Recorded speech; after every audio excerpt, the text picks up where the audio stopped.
confrontation. Avoid it at all costs. But if you do get into a confrontation, you need to end it quickly. So today, we're going to have a look at this. Ending a fight quickly. Why? Hang on. Why? Why would you want to end a fight quickly? Because there's so many reasons. Like, if you're in a confrontation situation with somebody, you never know if they've got friends who are on their way. You know, in my experience, working on the doors, you're in a confrontation. A lot of people, they come up to the door, they've already got friends inside. And if you're in a confrontation situation with them, eventually their friends might come out for a smoke, or their friends may be on their way to the club. So often they got other people coming. So you need to just end it quickly before it all kicks off. Police. You don't want police to be, you don't want to be fighting for 10 minutes and police come and they witness everything.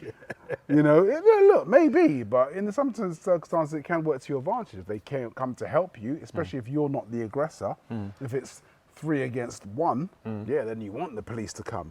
But if it's just something, you know, bang, bang, bang, you don't want to, it could be a situation where somebody hits you 10 times, boom, boom, boom, you fall down, fall down, fall down, you get up, and as you get up, police come, and then you hit them.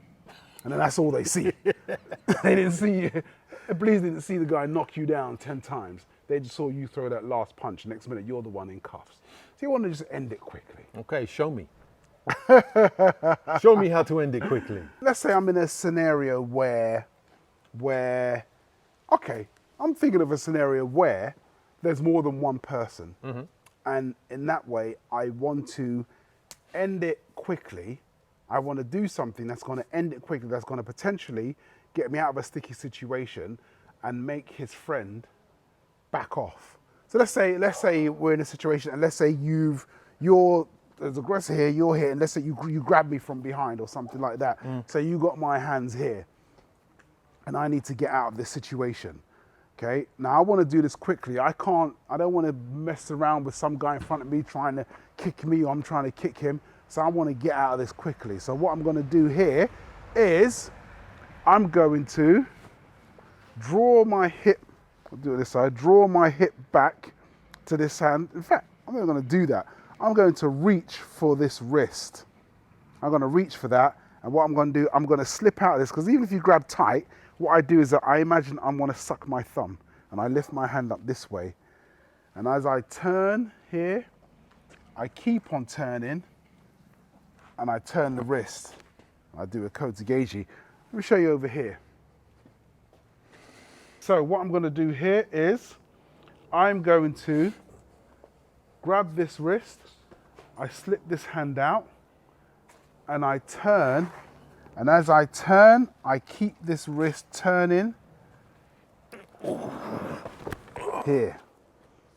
Kotegeji. So he's down. I can deal with his mate now.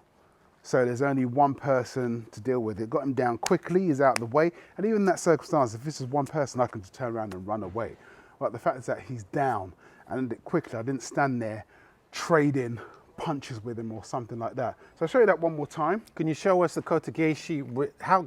Can you show us how that wrist turn actually works? What it is, okay, I'm here, I'm slipping out here. Now, the wrist turn is, I imagine look at my thumbs. That's how I always remember kotegeji. I'd cross my thumbs on the back of the hand. I remember that pattern. It was almost like I'm what's it called, shadow puppets, when you make a nice butterfly.